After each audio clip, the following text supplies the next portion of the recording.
Yes, people. So today we have Chris from Tin Pale TV up in sunny Scotland. So we did do a podcast nigh on 2 years ago, 2023, talking about Chris's time inside the prison system up in Scotland and the differences between the English and the Scottish prisons. And obviously talking about his background, how he ended up in prison and how many years he ended up spending in prison, because you did spend quite a lot of time in prison, didn't you, Chris? I had two sentences in my whole life, but I served the recall. So some people, if they don't know what a recall is, it means like, say you get out, say you get a sentence, then you're released either halfway through or 2/3 through. You still have a period left in the community that you serve outside. But if you commit a further offence while you are in the community, you go back to finish the rest of the sentence and whatever you get added on. So I basically was in like 4 or 5 times, but it was 2 sentences with recalls. So you served the full sentence. Obviously, it's the same down in England. You do your sentence, say you get a 10-year. It's actually now halved. I think it's actually now 40%. So if you get a 10, you do 4 and then 60 on the last 6 years on license. Yeah. What people don't understand is you could actually end up serving the whole lot if probation recall you and you don't get along with probation or whatever, or you're no good, you get recalled, you will serve the entire. You say something you weren't supposed to. Well, Chris, what we'll do is if you tell the viewers a little bit about where you're from and where you grew up, and then how you ended up in prison, and then we'll get on talking about the differences in the prison systems and what's actually going on inside the system at the moment. No problem, Ricky. Thanks for having me. Could I guess it's my son Christopher's birthday today, and I give him a little shout out. Is it? Happy birthday, Christopher. Yeah, thanks. And a shout out to my dear friends Batman, Jedi, Scott, and Roscoe, who have supported my journey since I've been on YouTube. But so to get into what you just said, so I was born in the early 1980s. My parents were like 17 years old. By the time they had me, they'd already had a son. So I've got an older brother who's 10 months older than me.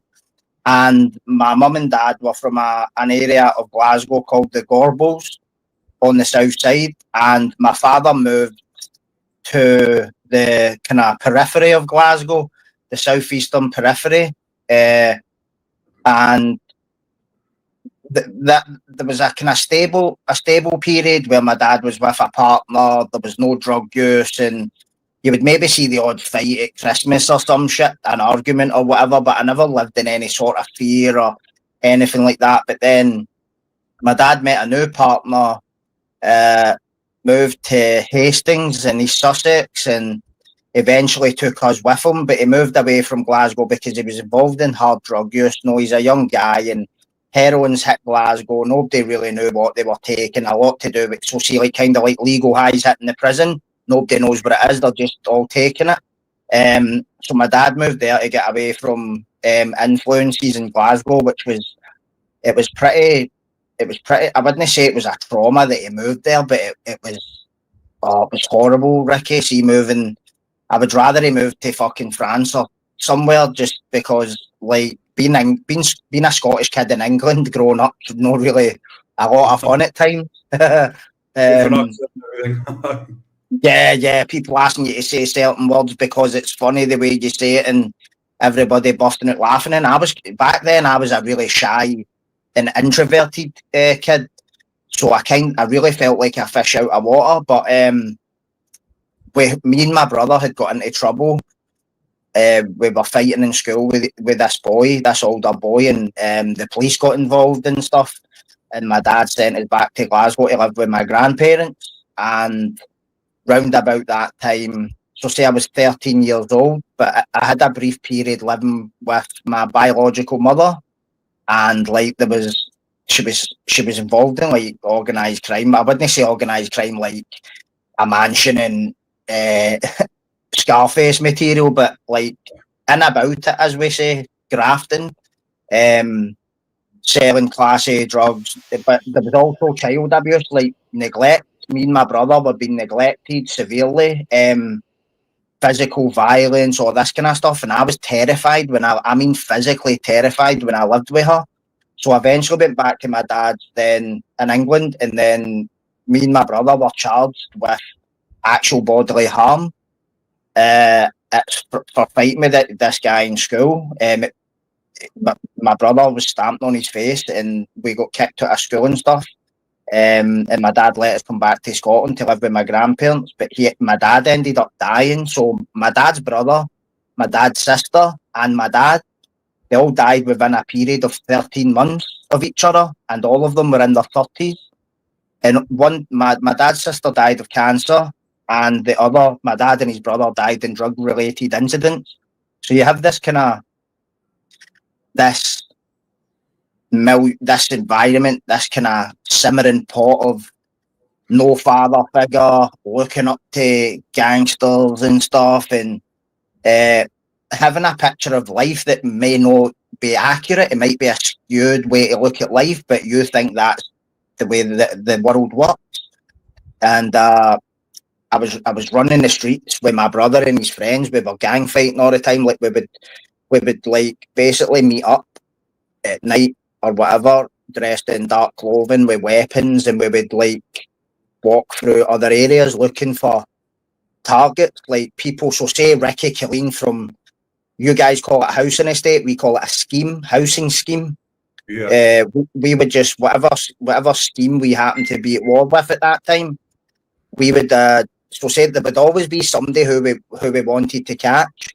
And couple of times, well, no, a couple of times, quite frequently, to be honest, we would sneak through schemes and chase people, catch people, beat them up, and the same would happen to us. You know, like sometimes I remember being attacked and being stabbed. The first time I was stabbed, I was it was a month before my 15th birthday. It was May 1997. I remember the exact date. It was the 17th of May 1997. I had 80 stitches in my forearm. It was a serrated kitchen knife that went straight through my arm. There's loads of just different incidences like that. So there's this culture of violence and smoking weed, drinking at the weekend, chasing girls, all this kind of stuff. So my life was really going nowhere. And then this culminated in a charge when I was 15 of abducting two social workers who were escorting me to like a care home, an overnight care home or something. I had a knife in my tracksuit jacket, and I'd been drinking vodka, and I'd been looking for this older guy. So I was like 15, he was like 19, and my plan was to use a weapon on him, and I didn't, because the house that I was in, it was my girlfriend's house, my ex-girlfriend's at the time. Her mum would not leave my side. She knew I was going to do something, and there was so much tension in the household that social work were called, and I've always had an animus towards social workers, because when I lived with my biological mum and all this abuse was going on, like, we told them and they sent us back. So I've always just hated them. Not even just that, like, or when you look up, see, every time I see a newspaper article where there's a social worker that either neglected kids, done something to kids, or was stupid enough when all the red flags were there, that really ups me, to put it mildly. So I really don't have much time for them. So I'm not using this as an excuse for what I done, but it was my reasoning. Like, I was like basically like, fuck them, I need to get to my pals. I'm not going to a care home. I've never been in a home in my life. And I pulled a knife out and forced them to drive to my friend's bit full of vodka. And one of them tried to activate a personal alarm, but I heard a beeping noise, right? They tried to press something, and I was like, what the fuck's that noise? And I was cutting open all the seats and stuff. So it must have been pretty scary for them. You know, that's somebody's relative, daughter, parent, cousin, whatever, son, whatever. So I get it. I get that. no trying to justify or excuse it, but it did happen. So I have to accept responsibility. But at the same time, when people say about remorse and stuff, I say, you don't own my remorse. You have no right to my remorse. My remorse is for the victims. It's no for you. Why should I show you my remorse when I didn't help you? See, like parole boards and stuff. And I think that was why they kind of didn't like my attitude. Like, you don't own, you have no right to see that part of me.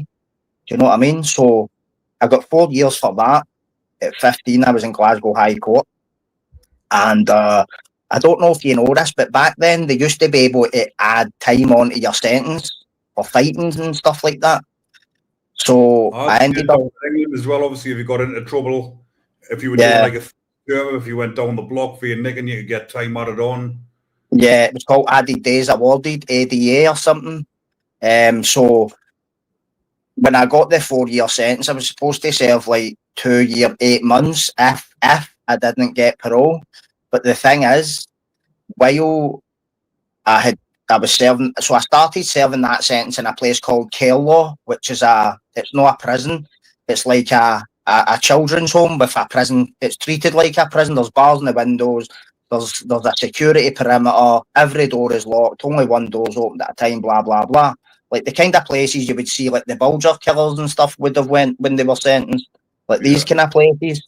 So I served the first year in there and asked to be transferred to Polmont Young Offenders, to which they agreed, because they said that to the Scottish government came to a meeting, so the Scottish office it was called at the time, I don't know if they still call it that, and they said to the Scottish office, this environment's too soft for him, he needs to go somewhere else.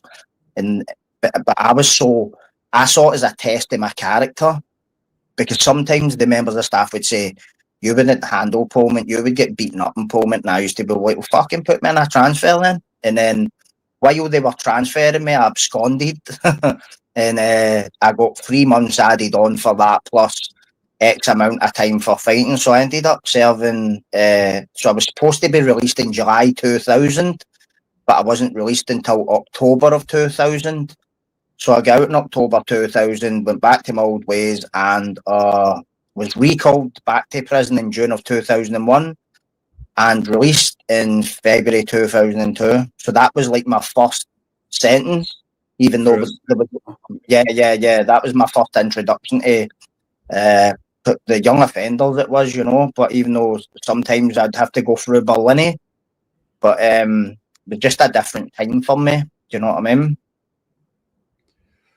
But before we move on to the next bit, it's like what you were saying earlier on was exactly the same as me. And a lot of my viewers and subscribers, like they do understand it now, but they couldn't understand it at first, especially when I was on the HMP Franklin documentary. And I would say, like, from the age of 7, 8 year old, I wanted to go to prison because I was in that environment, grew up around violence. Violence was the answer. I was always violent from a young age. And like we've just said, like you see violence, monkey see, monkey do. You see violence from a young age. It solves the problems. So that becomes accustomed to you. You think that's normal. And then everyone who's older than you that you look up to, like you've just said, you look up to gangsters. I used to watch the gangster movies, the American prison documentaries, and think I want to do that. Yeah, no. Like, what sort of a fucking warped sense of mind is that when an 8-year-old kid is saying they want because to we're not to look up to, that's why. But people like yourself, obviously, there's not just me on here saying it, you as well. Yeah. Like, there's kids out there now who's living on these schemes and housing estates who's in the exact same mindset. And people think, well, why would you think like that? Because that's the way you grow up. You grow up around violence. The people that you looked up to would be into prison. They come out of prison with a swagger. They think there's something, and you're thinking, I want to be like that. Because you haven't got a good role model to look up to. So you look up to someone like that, and that's how it happens. And like you've just said there, obviously, when you went into prison as well, you've become violent inside of prison because you've got to be. Otherwise, you'll be a victim. Yeah, sink or swim. But the young offender prisons, obviously, I think they're a lot worse than the adult prisons because the young offenders everyone is like-minded. They're all trying to prove themselves. Then the ones that can't become victims, get bullied. And then Yeah. obviously the other lads that don't like the bullying, so they do the bullies in, and then just an ongoing Yeah, it's a vicious circle. fighting. 100%. So when you went back in, is that when you went into the adult prisons? So when I was released in February 2002, I was out in the streets until September of 2003 when I was charged with an attempted murder charge and so see the ABH charge you guys have, the actual bodily harm. We don't have that charge here. We have a charge called serious assault, permanent disfigurement, and assault to severe injury or some stuff. It's like basically using a weapon. So that was the context of that charge was I was 21 at the time. I had no long-term 21. I get into a fight outside a bar, a pub with these two older guys. One was 27, one was 32. And I'd smacked one of them right in the face. He punched me, right? So I had a pool ball and a golf ball inside a sock because I'd been trying to stop carrying knives. There's just something about knives now that I just kind of, I'm no for them, do you know? I'm just no for them whatsoever. No for weapons at all, to be honest. But back then, I always felt I needed something, a game changer. Maybe it was insecurity. Maybe it was because I felt I couldn't fight good. Whatever the problem was going on, but probably because of the amount of times that I'd been stabbed as well. I'd been stabbed right through the mouth with a Stanley knife, and my lip was hanging away. See the inside of my lip was hanging away down here. I had to go and get it sewn back in. Nearly lost so 3 of my fingers. Remember I was telling you the fingers and stuff. So right. So I'd had all these knife injuries, and I was just like, I didn't want to carry knives, but I had to carry something. So I had a pool ball and a golf ball inside a sock with a knot tied in it, so that because obviously I don't know if you've ever used one before, but they rip. If you only use one sock, it'll burst. So it's to keep the stuff inside. So anyway, I had a conversation with these two guys outside the bar, and I vaguely knew them. One of them was being fine, the other one was being completely aggressive. The one that was being aggressive, I said to his brother, fucking take him home before I hurt him, and the guy just punched us. So I took that pool ball and golf ball out and whacked him right in between the eyes with it, and he just slid right down the shutters. The other brothers attacked me, but I had friends in the pub across the street at the time who came out and saw this, so they've all joined in. People were hitting them with bottles and whatever. And to cut a long story short, there was one that we called the young team. I don't know, you call it. I think you guys call it the young girls or whatever. Oh, so right, like yeah. the wee guys that are trying to copy the older boys. So once we had beat them up, the guy who had punched me was lying on the ground, and I was whacking him. I was still whacking him with this weapon set, telling him to apologise. And I'm not saying this like this is not a boast. I'm just saying what happened. This was I was 21. I was just totally affronted that somebody came into my own area and hit me in the face. I was just totally affronted, and I was going through some stuff with my younger cousin. She was only 10 years old. She had just been diagnosed with leukemia, and so anyway, I'd been up to see her the night before in the hospital, and I just see hospitals, Ricky. This is a children's hospital, right? And all the kids have got wires, and it's horrible just even thinking that there's children who have never committed a sin in their life, and they're almost been like not born into an illness, and I'm sitting thinking to myself, what fucking right have I got to complain about life? Do you know what I mean, mate? So I was basically on the hunt that night because these other boys had tried to put bricks through my uncle's windows because he's related to me. So I think I was just tightly wound up that night, and then a guy happened to punch me, and I projected all that anger onto him. So he ended up being stabbed it wasn't stabbed by me, but this 16-year-old kid stabbed him, punctured his lung, and that was why it was an attempt murder charge. So 4 of us were arrested, and the other 3 boys were first offenders, but they all got 7 years each. and I got 10 years with 6 years extended license. So basically, in Scotland back then, if you got 10 years, if you got pro, you did 5 years. But if you didn't get pro, you did 6 year, 8 months. So I did the 6 year, 8 months. And then I got out in May 2010. And I was out until July of 2011. And I got recalled. So I still had like 8 point something years. And I served every day, man. So I did like, so out of the 16 year, I did like 14 years, 8 months or I don't know, something like that, mate. So you've done the equivalent of a life sentence, really, because that's obviously basically, a lot of the time for murder. That's round about 14 to 20 years. So it's See, funny thing is, let me congratulate you on having your IPP lifted. I forgot to say that to you. And the interesting thing, mate, I was genuinely happy for you. I thought he's never getting that lifted, man. I never thought it was going to happen. It happened. So do you know what? I was genuinely happy for you when I see that. I don't usually experience emotions for a lot of things, but I was genuinely happy for you, mate, because I know you've turned your life around and stuff. And I saw a lot of myself in you because of the way you've spoken your channel and that. But my point was, when I was being took to trial for that attempt murder charge, so this was like my 5th indictment or 4th indictment for a knife offence. Some of them had been dropped. And my lawyer was like, Chris, they want to give you, so you guys call it IPP, we call it LRO, lifelong restriction order. So it's basically like, if you, this is your stuff. Isn't it?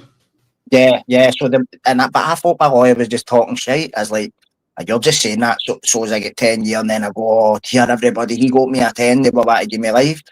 But no, the judge said it in my report. I considered administering a discretionary life sentence. And the only thing that saved me was the fact that I addressed the judge and said, I genuinely do want to change. I just don't know how to. But I know when I go to jail, I'm going to come out better than I went in. And I did, but I'm still fucked up. Know what I mean? Well, that's what happens when you spend a lot of time in prison. It interferes with your head, doesn't it? And you just got to go going into coffees or going to sitting with your back against the wall. Aye, man. Somebody stunned their tea. Somebody stunned their tea too long. You're like, what are you doing? That used to bug me. If I had a cellmate that used to really stir his tea for ages, it was usually, then I would just be looking at him like, what are you doing, man? And talking about that as well, talking about cellmates, because obviously what we'll do now, obviously, since we've told that bit story, we'll just whatever pops up, we're talking about cellmates. I was seeing what they call a community psychiatric nurse because I was suffering from anxiety. I didn't know what it was when I was there, got my IPP. Right. And I had a pad mate and he would do me fucking nothing like what you're saying there, but like with the TV remote, the volume and all that, fucking just little things. And I'm like, oh, I can't stand this. Aye. The CPN, I says, listen, I says, you need to, they says, is there anything I can help you with? I said, I says, I need a single pad. They wouldn't give us one, so I had to fabricate it a bit. I say as well, when he's irritating and he's got his back turned towards us, I'm having these visions about what I'm going to do to him when his back's turned. And they were like, oh shit, this man needs a single cell. So I got myself a single cell. I couldn't deal with them pad mates. I'm the same, but I've had a few good ones. I've had a few right funny. Like, I remember I had a pad mate, or we call it in Scotland a co-pilot, and he was on the bottom bunk, right? What a laugh we used to get, Ricky, man. And he was like that. See, when I first saw you in my cell, because he was at work and I'd just been sentenced, they came back and they saw me, and there was a kind of, no, like, fuck, who's this nut job? Know what I mean? So we just, the first night I was in there, the two of us were up all night just killing ourselves laughing at mad stories, right? And we used to play like mad jokes on each other, not so he'd be lying sleeping, but the pillows would be propped up, so he wouldn't be lying flat. And I would be on the top bunk and I'd swing my pillow around my head and go, and whack him right in the face and wake him up, man. we used to get some laughs, but see what you just said there, right? See what you said about, in Scotland, if you done that, you would probably get put in the seg or like done with threatening or something, because that's happened to me quite a few times. Like I've Well, said stuff. That's why I had to be careful with it, obviously, with serving the IPP. But this was obviously right at the beginning when I'd just been sentenced and that. But because you were seeing like a CPN who was there to help you, and they're seeing like, is there anything I can help you with? But when I went back in on my recall, the same thing happened. But I knew if I tell these, if I make something up or if I see I'm going to do me pad mate, then you're going to get written up. You get knocked back on your parole and everything. So I suffered for fucking weeks thinking, how am I going to get this sorted? Eventually did, but I had to make up a story that I said I was sleepwalking during the night and I was grabbing a hat of me pad mate and I was shaking him and fucking half throttling him. He's waking up screaming and I'm screaming, so it's quite inventive. I had a lot of sleepless nights with fucking thoughts like thinking I need a single pad my head's fucking 100%. That's how mate used to. Serving an IPP sentence on a recall, it should not be allowed. They shouldn't be padding them up anyways because that's a lot to deal with in your fucking mind. I totally agree. I don't believe any prisoner should share a cell unless that's what they want. It's no for me. I need to know you. See, if I want to share a cell with you, I need to know you, and it's one of the ones I need to know. We're so close, or we've bonded through something that it's just like nothing you do annoys me, and I can tell you to your face what I think without you fucking want to stab me or something. Know what I mean? Know what I mean? You get a new pad mate, you're lying on your bunk bed. The toilet's there right near where your fucking head is, and they come and sit down and take a shit in front of you. And you're like, oh, for fuck's sake. Oh, that sounds nasty, mate, doesn't it? Smelling a nice shit as well, mate. You know, so the funny thing is, I think all these wee things are wee little pieces of a jigsaw that help me, guys like me and you, right? Even though we have the past of violence or prison or whatever, like, I realise how lucky I am to sleep in my own bed at night, and I've got gratitude for my freedom and being able to walk out my front door and just go and piss in the street if I want. Know that I would do it, but exactly. do you know what I mean? I'll have gratitude. I just think like I'm fucking so pleased I've woke up this morning. I'm pleased I'm healthy. I'm pleased I've still got my family. I'm pleased I'm not in prison. You've got to wake up like that. If you wake up in a negative mindset, like I used to think, oh, for fuck's sake, or I've got beef with such and such, or you think about a past negative event, then that puts you in a bad mindset for the rest of the day. But if you wake up like you've just said, and just say, I'm fucking grateful for being able to open my eyes and fucking see. 100%. I also think about people that are still inside, the ones I met inside. I've got a very close friend who is doing life with a recommendation of 30 years. He's actually done 20 now, by 21. No, sorry, he's done 24 years, and it was a 33. It was actually a 30-year recommendation, but he done 3 years on remand. But when he got found guilty and sentenced, the judge said, you're starting your sentence from today. The remand didn't count. So he had to do a 30 and he'd already done 3. But he's done 24 years now, and he's down to his last 9. And he talks as though it's the last 9 months. No, but that's the thing. That's the thing with guys who have done serious time. I think it warps how you see time. Do you get what I mean by that? Yeah, it just warps how you look at time. Like, I think time in jail flies, but out here it's slow. It's like prison. It changes your concept of time. You know, it's just. I think you need to have been there to know what we're talking about, kind of thing. But that is kind of like 9 months to him. Know what I mean? 30 years. How could you do 3 year in remand, mate? That would have fried my brain. It's because there was a trial that went ahead, but they had a hung jury, so then they had to have a retrial, and that's why it took so long. But then he said to us that the 3 year. When he got sentenced and they give him a 30-year recommendation, it hurt him more that they didn't give him the 3 year that he'd already done. He wasn't bothered about the 30. It was a 3 he'd already done. Aye, because imagine that. Like, that's like the judge spitting in your face when he sent you downstairs to the cells. just took 3 years off you for nothing. Like, because you know yourself, normally you get, what is it, backdated. Yeah. But going back to obviously when you were in prison serving that sentence and you ended up serving the full lot, what was the turning point for you then when you thought, right, this is enough, I've had enough of this shit, I need to get out and live a better life and get on with my life and live in peace? I think it was getting the sentence in itself. There was a couple of things, right? So when I got the sentence, I remember just saying, I need to hit the books, right? So know how like you're really into the gym and stuff, right? I was into like reading all these crazy philosophers and academic stuff and that. So I couldn't really do. So what I did was I used education to my advantage because I left school at 14, 15, well, 15, but I was always being kicked out for fighting or throwing eggs at teachers or whatever it was, right? So I never really had a good education, even though I had a brain. But I thought I need to use this to my advantage. And then when I went to Shotts prison in 2004, July 2004 it was, I just thought, as soon as I went there, I said, going to take me up to the education department. And as soon as I went there, they're like, what do you want to do? And I said, what do I have to do to study for a degree? And they were like, oh, you need to do this and you need to do this and you need to do this. This was like, so I went up there in 2004. I had to do all these you need to do this course, you need to do that course, and then see that course, you need to do it again. I think I did see the higher English. Back then it was called higher English, now they call it something else.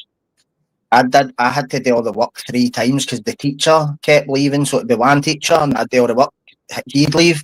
And our teacher came in, they'd do all the work and she'd leave. And I was flipping, mate. I was like that education teacher. She's like, you will not be accepted to study for your degree if you don't have higher English. And I was going nuts because I was like, what? I was going mental, mate. 3 times I did it.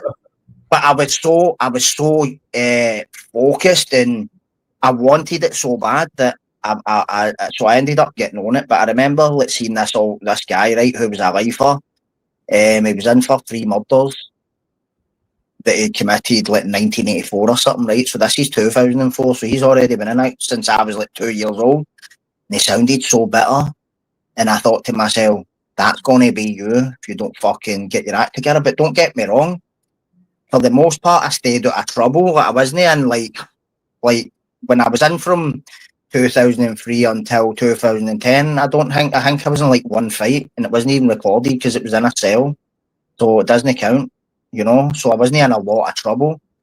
But I felt my mentality changing, but I also felt really, really like, I still felt like half in the life, half out the life, if you get me. Like I felt like kind of, my mentality was changing, but it was still kind of the same a little bit. Like I would totally go nuts. Yeah, 100%, man. And then when I got out in 2010, I was like, my life just felt. I was still doing all my reading, not, but I didn't pick up my degree outside. It wasn't until I went back in.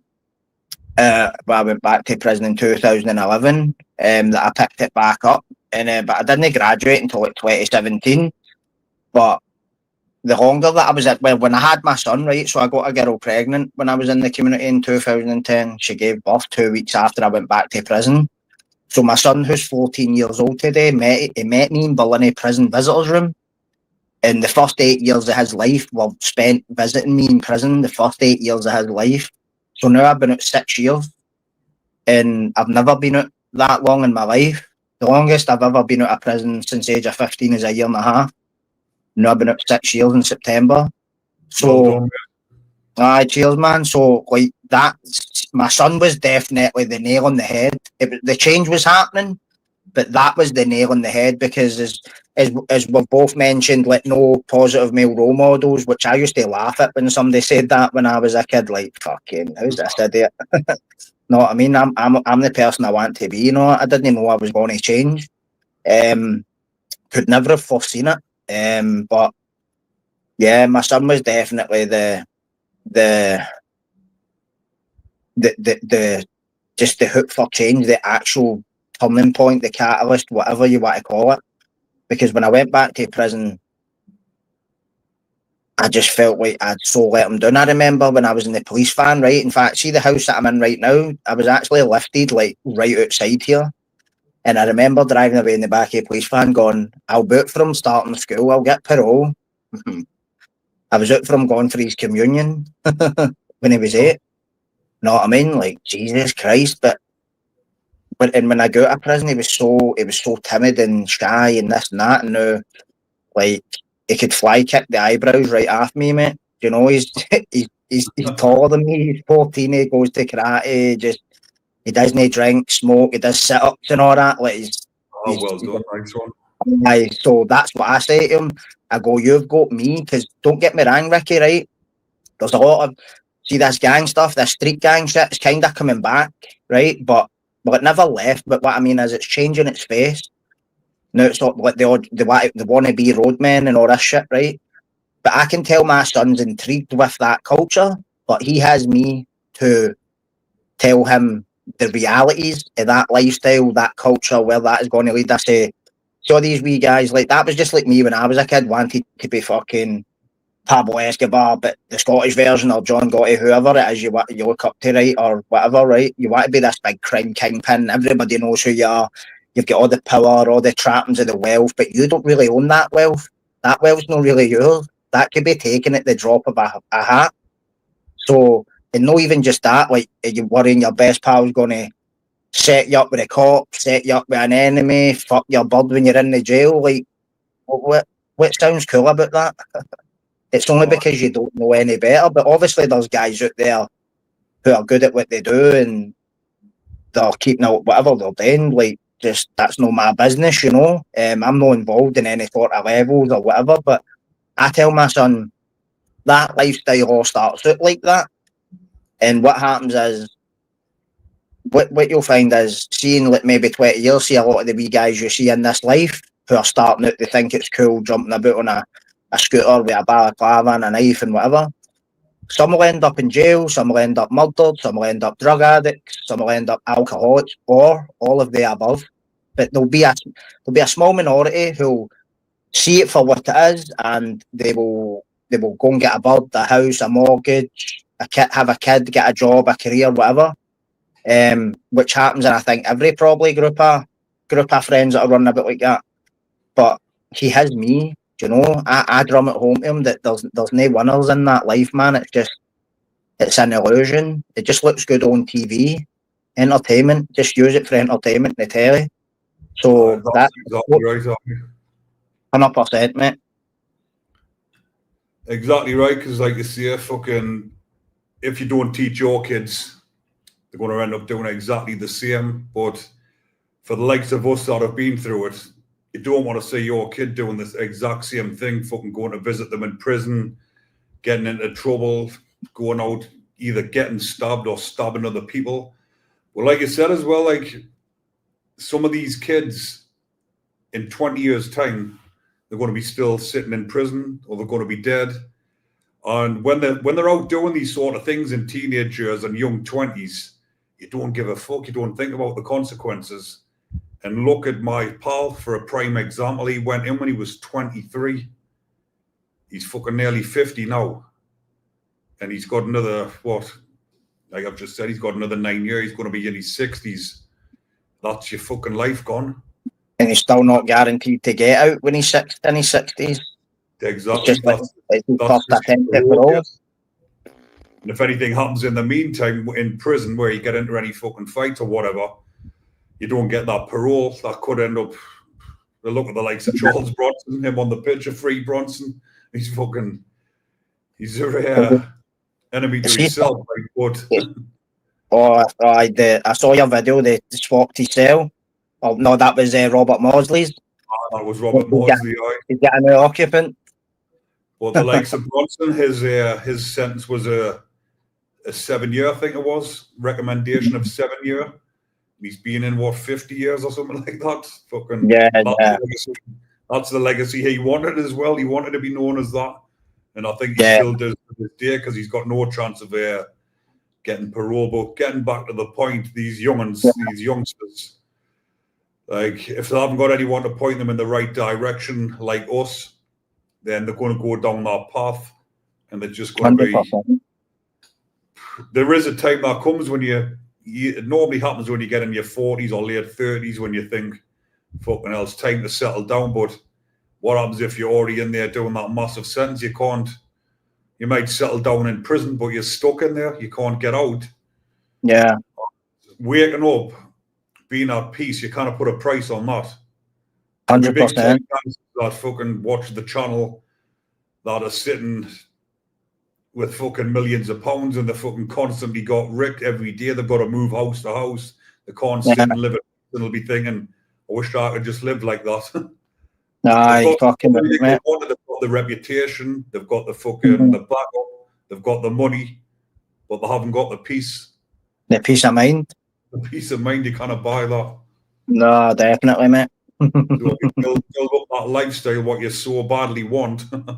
Like me, when I'm looking that wish from being 78-year-old to go to prison, finally got me wish and got a fucking life sentence at IPP, 99 year. I was sitting there thinking, fucking hell, be careful what you wish for. I wish for it. I fucking didn't want a present this big. But at least I'm sitting here now being able to tell the tale. I'm still alive and kicking. So there must have been a reason, you know. I think that sometimes maybe people come back from it in order to tell the story. Maybe that was the purpose all along, you know. I believe it myself, because there's many a times, even after I got out after my IPP, where, like we've just been on about gratitude, realistically, what I've been through and what I've done, I shouldn't even be sitting here like this, telling this tale. I should be fucking 6 foot under fucking the amount of things I used to do, the things I used to take and get off my head. I'm surprised I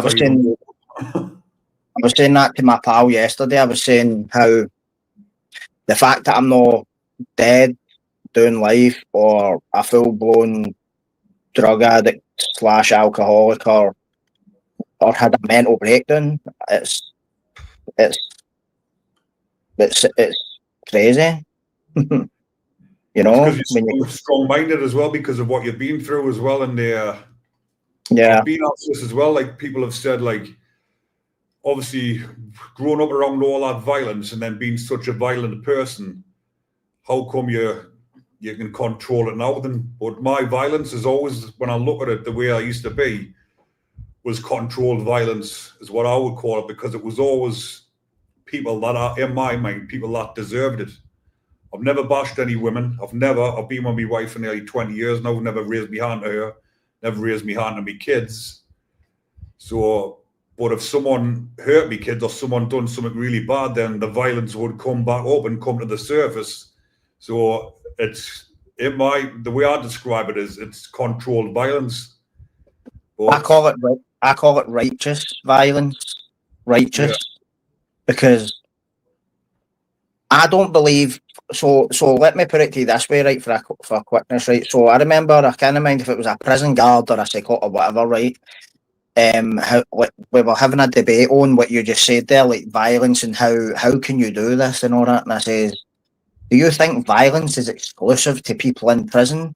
Look at the history of the planet. Humans are violent by nature. And she said, or the guy or whoever it was, they said, but I'm not. And I says, maybe no. I says, but I couldn't do what you done. I says, so say you walk in one day, you come in the house, and I'm standing with a knife to your wife's throat, and you have a gun in your pocket, are you shooting me? And he said, you fucking better believe it. And I was like, so you're capable then? I says, the only difference is what lights my fuse and lights your fuse is two different things. Obviously, that would light my fuse as well. If I came home, somebody had a knife to my kid's throat and I had a gun in my pocket, then that's getting mag dumped into you. But my point is, all human beings have the capability for violence. And as Jordan Peterson says, for people who are capable of great violence and do not act upon that, that's a virtue, right? And I'm not taking away from the fact that both of us have victims out there or whatever, right? That's just the sad fact, right? But if you are being incapable of using violence isn't a virtue, it is a weakness.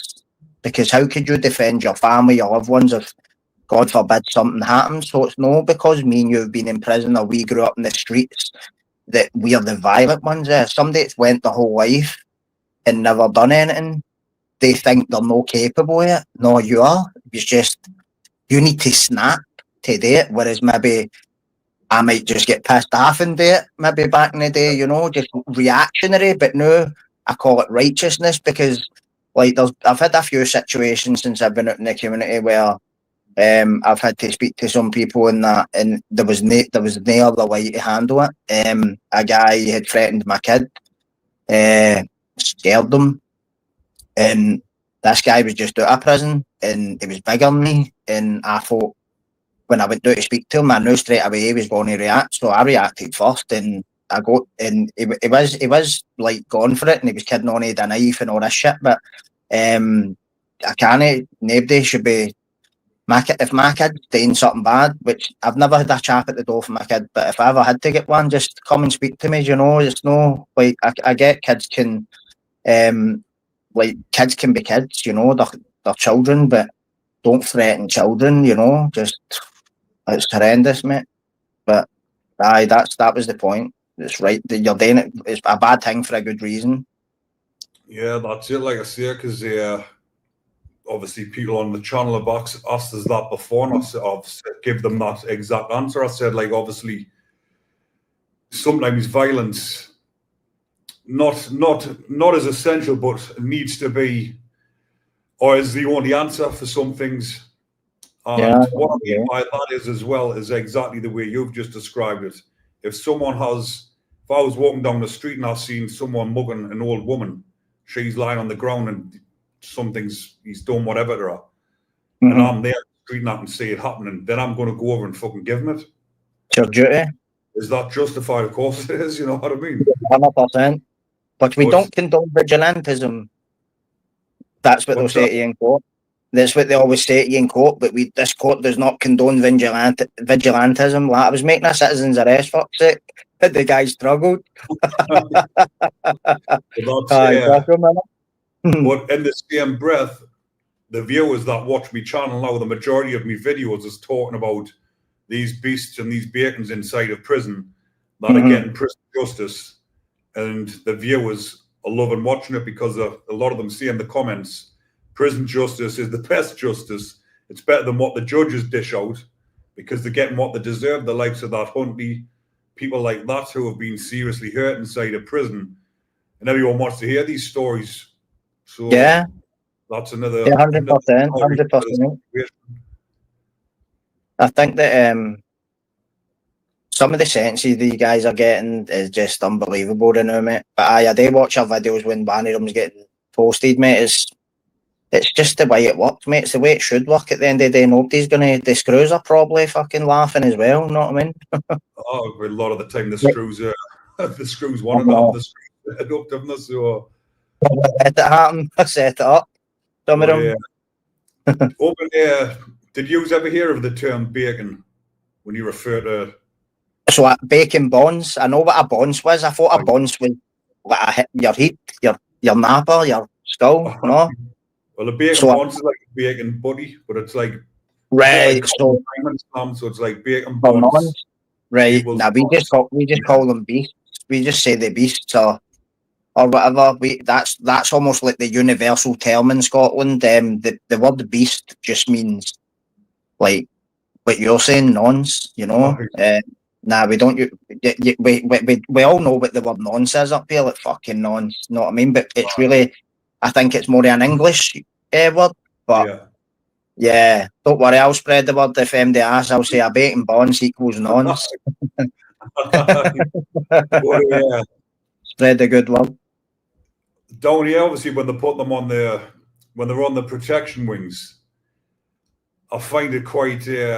They call them vulnerable prisoner. They're fucking anything but vulnerable when they're out here in the community attacking kids. But yeah, when they put them in prison, they get classed as vulnerable prisoner, and they get fucking mollycoddled and looked after and say, "Oh, the poor little fucking victim, the poor VP." He's not a poor VP. He's a beast. He should be fucking chucked in with the main location, lads. Yeah, I know. But do you know what? They just don't want the paperwork. You know what I mean? It would be constant, wouldn't it? Every day, man. An insult to the fucking victims, calling them vulnerable, the predators. 100%. I totally disagree with the reference of a sex attacker as vulnerable, because what he did, what these people do is prey on vulnerable people. They prey on vulnerability. But the way they're seeing it is, but now they're in it's like they're in the Shark Tank now. They're the fish, they're the chum, you know. Okay. And talk with me. That's what I say, right? It's righteous violence. That's like, maybe like you could show a clip, right? So say there's no context at all to this clip, right? And it could be a guy in a cell getting totally smashed fuck out, right? And I'm not gonna lie, if I see that, I go, oh, fucking hell, that's shit, man. But you know that's not happening for no reason. That doesn't happen in jail for no reason. There's always a reason. So if you gave the context, listen, this guy was in for doing something to a child or a woman on a night out, and the guy, they try to fly under the radar, which some of them they do, but then somebody will come in and, oh, here, I know him, he done this, whatever, and then they get set about, and it's tough shit. Fuck them. Know what I mean? Well, yeah, when they get a big slice, do they call it a Mars bar up there as well? Yeah, Scar, Mars bar, Scar. Yeah. We should collaborate, man. Write a prison dictionary or something. No. What? Fuck that. And what if most of the people buy it or screws, man? We've just fucking compromised the phone system. So what's the prison system like now up in Scotland then? Because down in England, it's been at maximum capacity for the last, more so over the past year, but the last couple of years, it's at maximum capacity. It's absolutely rampacked. It's understaffed. It's fucking full of drugs, full of violence. Yeah. And I've given this scenario in this situation before, and I've said, like, you can look at it two ways. The prison system, from a prisoner's point of view, who's doing a fixed sentence, they're in there, they want to have a laugh, they want to get off the nuts.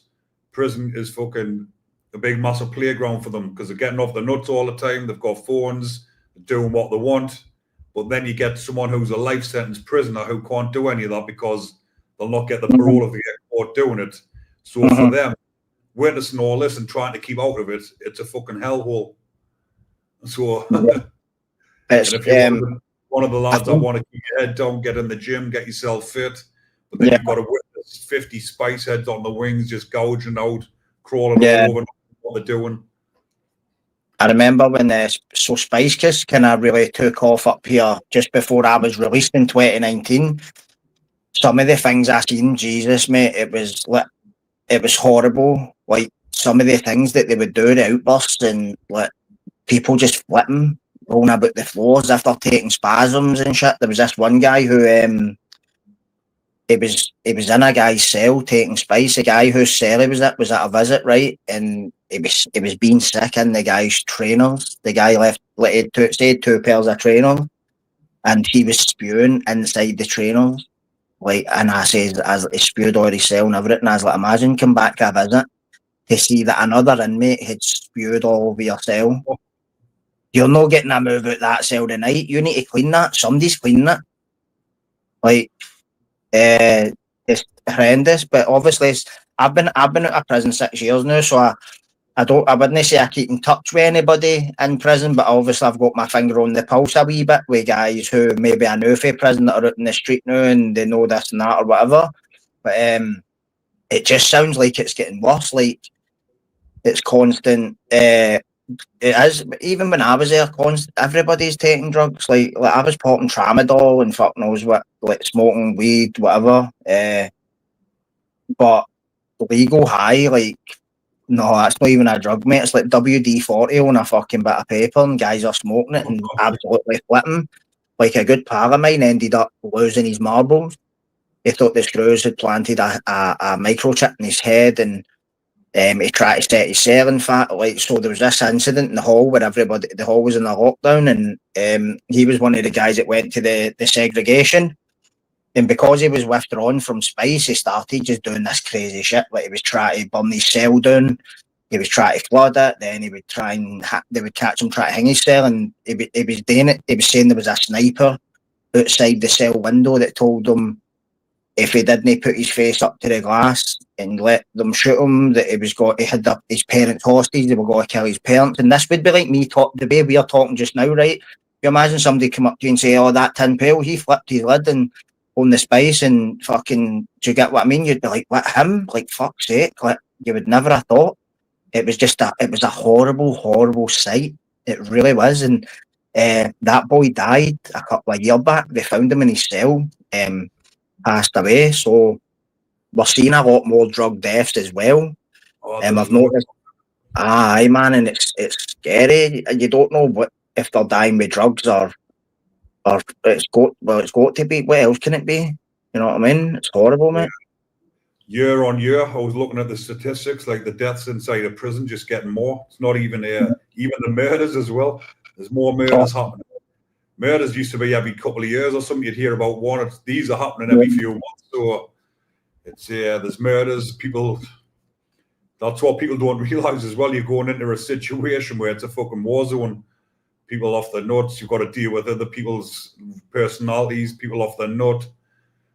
People getting murdered over the slightest thing, and fucking.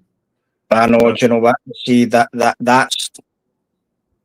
that's one of the things that I've noticed. Like, so a murder in Scotland would be like once in a generation type thing. If there's a murder in a Scottish prison, that's a major thing, right? I know it's happened more frequently in England, but it's, I don't know if it's maybe because you guys have a bigger prison system. What you have like 115 prisons or something, 112 or over 100 anyway. 90,000, I think there's about 80 odd thousand prisoners at the moment. 80 odd, that's nearly 90,000, I think, at the moment. So is that 10,000 over capacity? I think the capacity is around about 80, late 80s, and it's round about 90s. Like, I remember last year I done a video, there was something like 50 spaces left in the prison system, but you've got hundreds going in every year. Well, there up in Scotland, they had to release people early, and then some of them were going back like 2 days later and shit. And everybody was, they were releasing people so that they could put other people in jail. But like, people were saying that this was a byproduct almost of the fact that they had started making people in Scotland serve their full sentences. So rather, if you got 10 years, you're doing the 10 years, you get out like 6 month early instead of get out like you do 2/3. You remember what I told you about my 16 years? So they done away with that. So now when if you get sentenced to 16 years, you were doing like 15 and a half years out of that. So maybe that was why the prisons were busting at capacity. But do you know what? See, when it comes to prison and criminal justice, what's working, they do the opposite. You know what I mean? Exactly. That's just my view on it, mate. They see something working, they sabotage it, mate. You know what I mean? They've not got a clue, mate. That's exactly with probation, like what you were saying about fucking. You were surprised I got off it because my probation didn't want me to get off. They weren't recommending me to come off me license. Luckily, there was it went up in the House of Lords and everything about the IPPs trying to get it abolished. It did get abolished, but the ones that got the IPPs were kept on it. But they were trying to do it across the board retrospectively. But they brought new laws out for people that had been out of prison for so long, your license gets terminated. Right. If that law hadn't have come in, I would still be serving my IPP because probation didn't want us off it. They were trying to put more restrictions on us, the better I was doing. The more that I was building up my business, helping people in the community, the more they were trying to sabotage us. And it was as if they were trying to recall us back to prison for helping people. That's how bad it was. That's how bad probation was.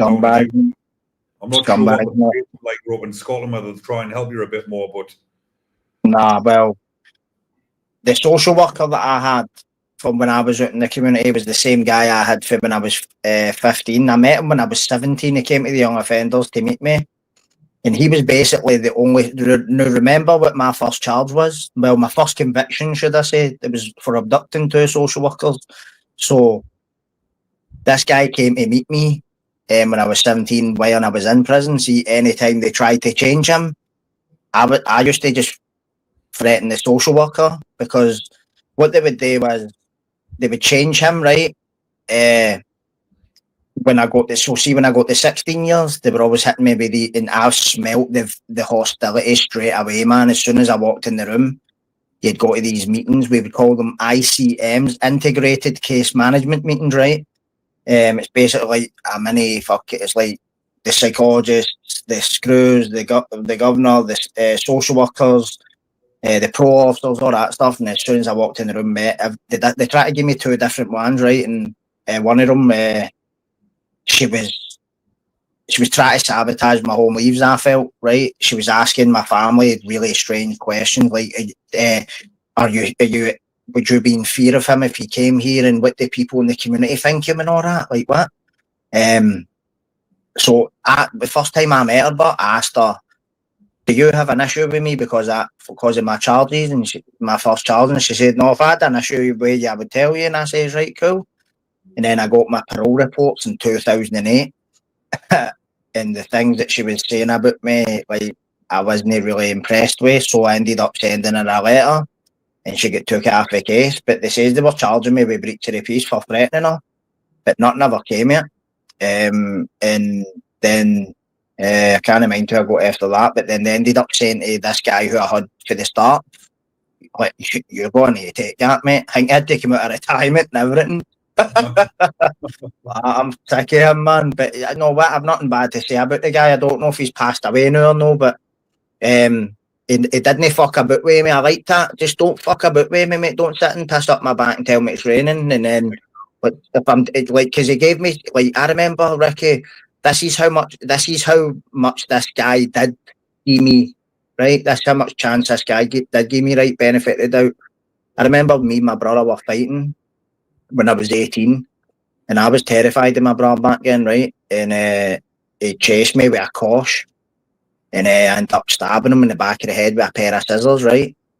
And I felt so horrible the next day, and I had to go meet him the next day. Like, they wouldn't even meet me in an office; he would actually meet me in his car and drive somewhere, right? And I, mate, and as soon as I got in the motor, I told him, I says, listen, I stabbed my brother, and he's like, what for? And I told him the whole story, but he knew the situation at home, and he knew my family figuring out to visit them when I was in prison. So that guy gave me a lot of leeway. So there are good social workers out there. It's just I've only ever met one of them. Yeah. Know what I mean? And I've met more social workers than met a lot of them, mate. Could fill a football stadium with them, know what I mean? I've met one good one. Well, like you said, with probation, they're nice to your face. They tell you what you want to hear. You're sitting there, you're thinking, oh yes, everything's going well. You're doing well, whatever. You get your reports, and you think, what the fucking hell is this? They would have been an absolute psychopath, but they didn't tell you that when they're sitting talking to your face. Well, that's funny you're saying that, because that was why I threatened her. That's exactly how she described me. And I said to her, you're not qualified to use a PCLR, a psychopathy checklist, and you don't have a psychology degree. You're not trained in psychiatry. I'm probably better at telling somebody what a psychopath is than you. So I despise that word, because I believe that some traits that I had were mirroring psychopathy, but I do not have psychopathy. I know that. I have empathy. I know I have empathy. And I have bad anxiety and PTSD. Psychopaths don't lose sleep, or not that I lost sleep. You know what I mean? Like, they don't have conflict. Like, they don't give a fuck. They don't care. Know what I mean? I was pissed off about that, mate. But another story on it. So obviously, like you say, when you're getting out of prison, you've turned your life around. Like myself, I got out in January 2021. Tell myself, you can never say that you'll never go back, but you can tell yourself, listen, I'm going to do everything in my power to not go back. Yeah, want to do everything in my 100%. power to look after my wife, to look after my kids. But Yeah. you cannot really say 100% that you would never go back to prison, because you never know what is going to happen in your life. Yep.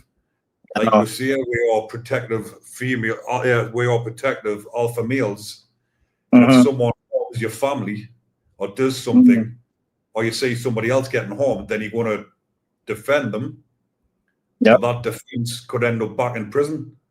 Obviously, when you defend somebody or defend yourself, even if you go a bit too far, then in the eyes of the court of law, they'll say, yes, but you went too far. So you can never say never, but you just got to do everything in your power not to go back. Yeah, you're not responsible for how other people act. You're only responsible for how you respond. And I think when it comes to my son, Ricky, I have nightmares about prison. See, the other night, I woke up still thinking that I was in prison. That only happened to me one time, and it was like when I first got out. And the other day, I woke up and I had a prison dream, right? And I'd woke up and I was like, fuck, and I actually done this. Let's see, like just before I opened my eyes, I was like, fuck's sake, like as if I'm still in the jail. And I done that, and I kind of looked about, and I was like, my head's toasted, man. I've had that before. It's happened to me a couple of times as well. So I don't want to ever set foot in a prison again. But when it comes to my protecting my child or somebody I deeply care about, then say, Campbell, you need to. Yeah, the worst dreams like that are the ones when you're actually in prison and you wake up and you think you're on the out. And you fucking open Aye. One time that happened to me. Prison balls and you're like, oh, for fuck's sake. Aye. And man, and people actually wouldn't believe that only happened to me one time. Only that ever happened to me, and it was Ballina. When I was remanded, and I was dreaming about outside, and I woke up thinking I was outside, and then for just a split second, then I was like, murder in it. A couple of times, because I don't know if you've done it, but I used to have a nap over dinner time when you've been to workshops or whatever in the morning. Right, the shed. 12 till 2. Always used to have a nap over dinner, half an hour nap. And that's when it used to happen, because I used to be like, just have obviously like half an hour sleep and wake up a bit delirious and like, oh, for fuck's sake. I'm still here. If I went for a nap at lunchtime, I'm not going back out. They're getting told to fuck off and shut the door. So I try and no do that, mate, because I know if I have something to do but I'm tired, then I need a nap before it. There's a good chance it's not happening, mate. Mother. Well, what's it like at the moment on the streets up in Scotland? Because the UK is absolutely, in my opinion, has gone to absolute shit with this illegal immigration. I know we're going off topic here a little bit, but it still comes into play with everything because of all the people that's getting put in prison for speaking up about it, which is absolutely ludicrous. Actually, I've done a video the other day. They've actually set up an elite police task force unit. I've seen it. Was it in the Guardian? If you put a post on talking about these illegal immigrants, you're going to go to prison. Why not set an elite task force unit up to monitor these immigrants who are coming in, who nobody knows the background? They haven't got no criminal background check. And it speaks for itself what's actually happening on the street. It's happening in my hometown back in England. So, and I've seen some videos, seen Billy Moore doing a video up in Glasgow and that, and it just looked horrendous in the city centre. Well, it is horrendous, Ricky. So I've lived in Glasgow more or less my whole life, and when I'm walking up the city centre, it looks like fucking Beirut, Baghdad, take your pick, Mogadishu. And I'm seeing multiple Facebook posts, social media posts, right? Give a quick example. This lassie in an eastern Scottish city posted her Ring doorbell footage. 3 non-Indigenous males, clearly Pakistani, Bangladeshi or somewhere like that, they went to the door. There was three of them standing at a door, and one of them says to the other one, "Just be gentle, be gentle." And what were they? As everybody's comment, you need to phone the cops. You need to phone the cops. I says, listen, how did they know you didn't have a big fucking giant male, like a big boyfriend, no built like a big shit house, baseball bat behind the door, a Rottweiler? I said, they followed you home, or they've seen you somewhere and followed you. I would bet my life on it. There was, in fact, 5 minutes from where I live in an area, there was a Pakistani male caught filming children in his car by a woman who lived in the area. And but this has happened all over the place. This guy's been caught like 3 times. He's been exposed on child grooming pages, predators, all that stuff. And the police are telling the citizens that no crime has been committed, right? People feel like I'm not the type of guy who feels I can call myself a victim and say I need to phone the police, right? I'll just fucking I'll try and sort it out another way, right? And I don't always mean violence, right? But what I mean is there is genuine people out there, like citizens, never committed a crime in their life, who have genuine concerns about them and their children and their children's future, and they're being gaslighted into being called bigoted and racist and waving a Union Jack. You're a racist, you're far right. How are you far right for waving your own country's flag? It's like double think. Do you know what I mean? So if you wave a Pakistani flag, are you far right? By definition, by the British government's definition, you're far right. If you wave an India flag, you're far right. You're a nationalist. If you support your country in the eyes of the British government, you're far right. People are sick of it. And the good thing is now that, to be honest, I was kind of a bit reticent to speak up about these issues, and I didn't want it anywhere near my channel or whatever. Like, if you'd have brought this up to me when I first came on your channel, I'd have been like shit, how do I dodge this question? But see now, I'm fucking sick to the back teeth of my own citizens being scared, right? And this is the thing I know, right? People see in Ireland, Monty Irish, they're doing, they're standing up, right? They've got really good social cohesion, right? And I seen this guy who was basically a loyalist going up to a Republican march, and they set their differences aside, because what they're doing now is they're fighting for their citizens. They're not fighting for a flag. They're not fighting for a flag. They're not fighting for the cause and all that shit. They're fighting for the future of their children and their kids. And one thing that I do study pretty deeply is Islamic fundamentalism. And I'm telling you now that this is here. There we had four Iranians, right, posing as illegal immigrants. And who kicked their door in? The SAS. You try to tell me that they were here just because they wanted to fly a flag and all this crap, mate. If the SAS are kicking your door in, mate, that's as high as it gets. So I bet you any money, right? I would bet you any money there is terror groups out there who have operators who are masquerading as refugees to get into this country and settle. And then once they've settled in and all this kind of shit, they'll be launching attacks further down the road. And I guarantee you also that amongst these boats, there will be people who have taken human life in their own countries, who have committed unspeakable crimes in their own countries, and now they're walking amongst our citizens. And I'm not picking, I would never go, he's Somali, I'm going to bat him, mate. I love talking to, but there's Nigerian people that live in my building, I talk to them all the time. There's like a Chinese lass in my class. I love talking to foreign people about what it's like in their country. I'm not far right. If you want to come to if you go to anybody's country, you abide by their rules and their laws. You're not there to be oppressed. Do you get what I mean? And this is what really pisses me off, mate.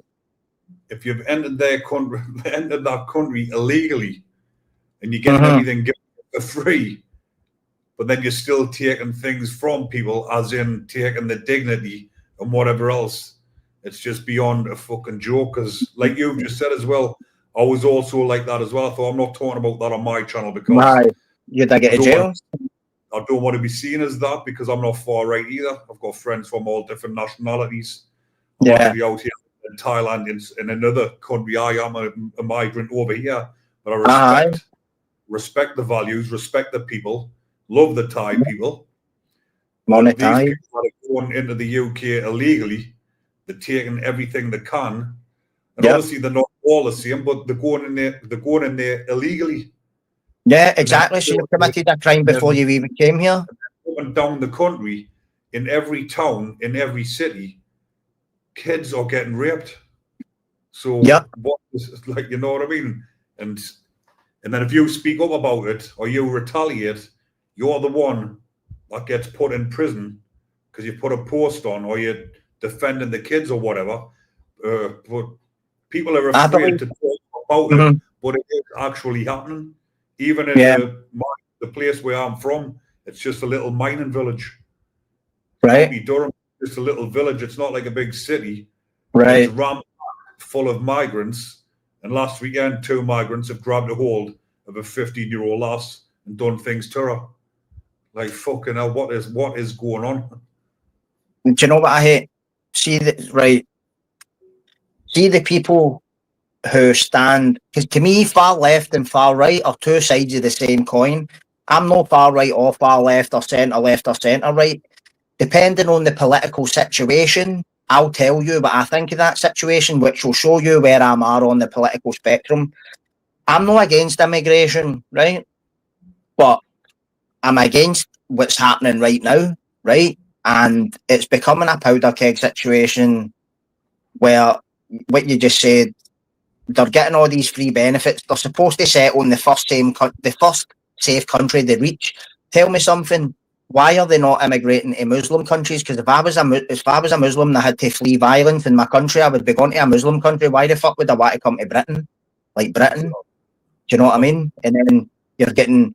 I know somebody who works in the local council who knows a bit about all this, and she's telling me that they're getting the choice between an iPhone and an Android. They're getting the choice between this and that. And they're getting... There was a guy on... It was on...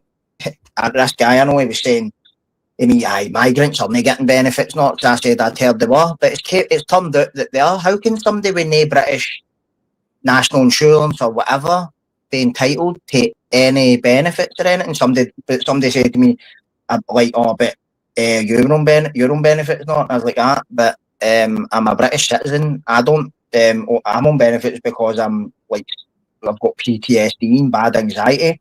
Plus, who the fuck would employ somebody like me? If you read about me on paper, been in jail for 20 years, blah, blah, blah, no skills. He can read Arabic and he can read fucking geopolitical stuff, and he's quite smart, but can't tie shoes. Like, why the fuck would you employ somebody like that? You wouldn't be interested as an employer. I'm unsellable. My parole officer even said it. He's like, nobody will touch you. So I'm trying to make the best of a bad situation. But when people are saying things like, oh, you're far right because you don't want people here who aren't supposed to even be here in the first place. Not even that. There's been petrol added onto the fire where they're getting put up in hotels, getting everything laid on for them. And now they're building all these, there's all these housing projects springing up everywhere that were supposed to be student accommodation. It's going to be interesting to see who's moving into these. I'll tell you something, because that something tells me it's no students. And you know the best way I find to defeat people like this is verbally, because what I've found is a lot of the people who are saying stuff about this, when I'm debating them, they don't have a fucking clue what they're talking about. You can tell, like they were brought up with this idealised. They weren't brought up in a housing scheme and fucking dad went to jail, mum died of heroin and all this stuff. You can tell they're like what's the cause of the day? What's the cause of today? What we doing today, right? Know what I laugh at, right? They're all wannabe communists, right? Communism has never worked in any fucking country it's ever been deployed in. It's probably killed as many people as cancer's killed. But I find it funny, right? There was this guy I was arguing with him on Twitter, and seeing his profile, he put not the date of birth. His date of birth was the date of the Russian Revolution, right? Now remember, this is a guy doing a PhD in a Scottish university, right? His date of birth is the Russian Revolution. He's got one of the Vladimir Lenin caps on, right? So to me, what the fuck is he doing? Basically, shouting about, or like he's basically advocating for communism, right? Which I find totally hilarious because he's walking about with iPhones and MacBooks and fuck knows what, was made out of capitalism. They're supporting capitalism, even buying that. See all these far left nutters, mate. They're absolute idiots. That's what I'm saying. Half of these people who are even at these protests, they don't even know why they're there. They don't even know why. They're just there because they feel it's the right thing to do. Refugees, welcome here. Then what was it when the Ukraine war was on as well, right? When remember the C word, the virus, don't want to say it in your channel in case you get fucking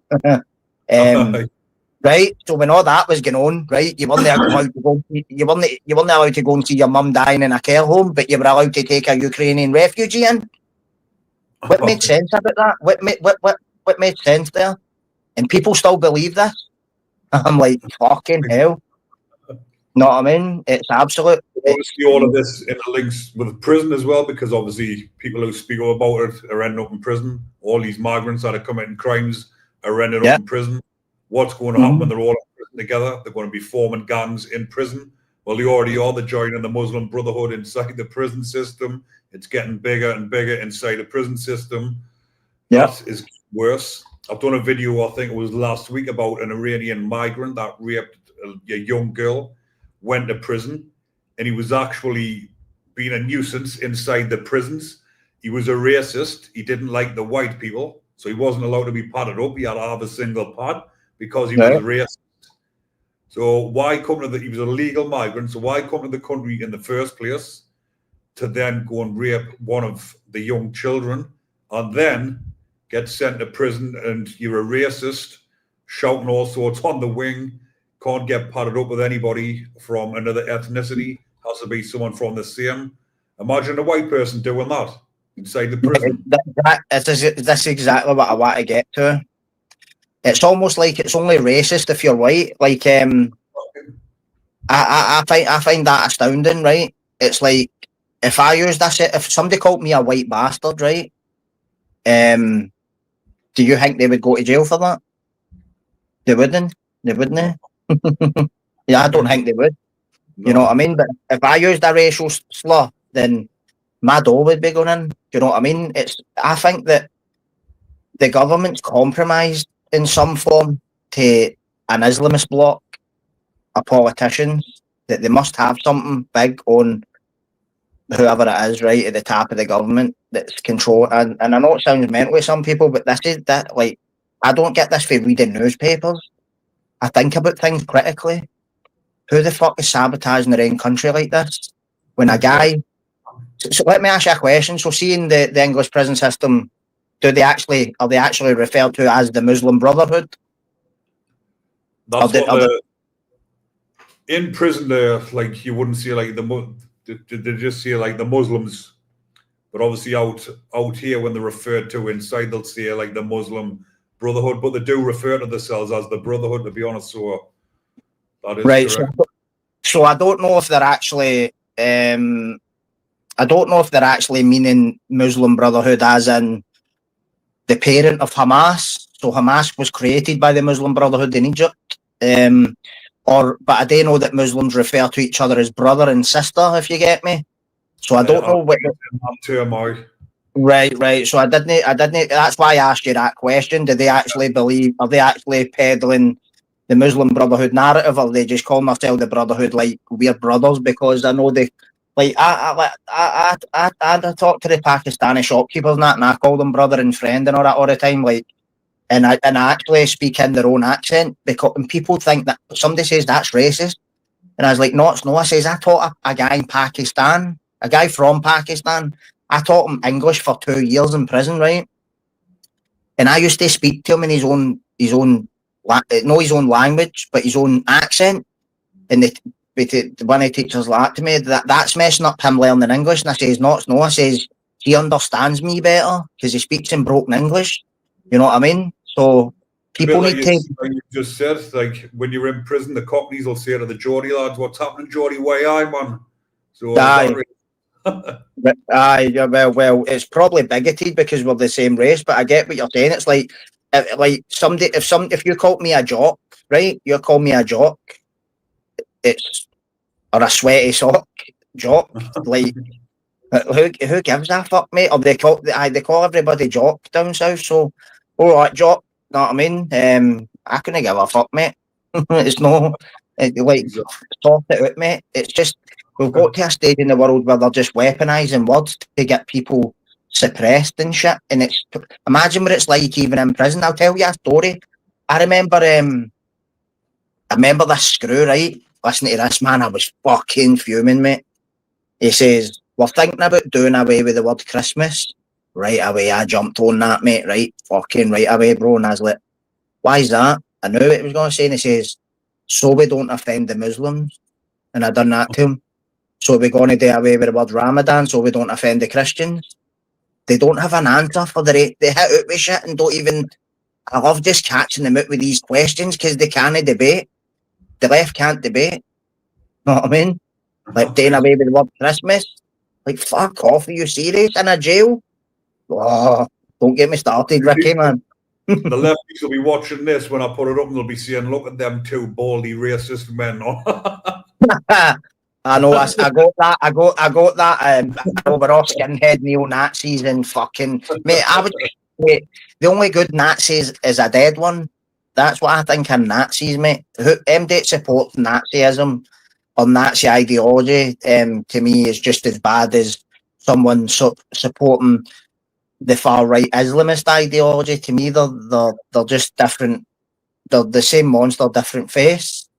Do you know? But like until I see the Aryan Brotherhood or the KKK driving through Christmas markets, raping kids in taxis, or shooting up schools, or blowing up concerts and all that, until I see that, then I will begin to speak out about that as well, because the Global Terrorism Index is almost always, for the past few years, been over 95% jihadi attacks. So show me where these white... there's a lot of bad people in all walks of life and all skin colours, all ethnicities and all that, but until I see a neo-Nazi blowing up a concert, shouting Allah Akbar and stabbing the shit out of somebody or whatever it is that they're ordained, like coming here on boats and all that, then I'll start speaking up about that. But until then, mate, not me. Just fry my nut, mate. Aye, absolutely mental. But on that note, Chris, I think we'll wrap this one up. But Not a problem. Thanks for having me. If anyone isn't on Tin Peel TV on YouTube, I'll put the link in the description. Head over to his channel. Some very interesting videos on. Aye. Different videos and crime stories. Cheers, mate. Thank you. Thanks for having me back on. It's been a while, mate. Oh, it's been a pleasure, mate. It's always good having a good chat with you. But it's brilliant, big man. Off 10 at night here, so I'm nearly get myself settled down, get ready. I was just going to say, you better go and hit the beach. Yeah. I thought you were about to hit the beach here, and I'm thinking, fucking, it's in Thailand. It's probably like fucking 11 o'clock just now. When all the CD shit's happening. But no, proud of you for sticking through it and getting off your license and going from strength to strength, mate. You're a credit to your family and your children. You're breaking the cycle with your own kids. Your kids are not going to become the way you were when you were a kid. And my kid, I'm breaking the cycle with my kid. And that's our purpose now. Do you know what I mean? Keep doing what you're doing, mate. You're smashing it. Same as you, mate. Well done to you. Like you say, you've kept out. We're both doing similar things. We've come from similar backgrounds. We're both doing similar things. We've both got the similar heads. Yeah, well, mine's isn't a choice, but you look like you could grow it in.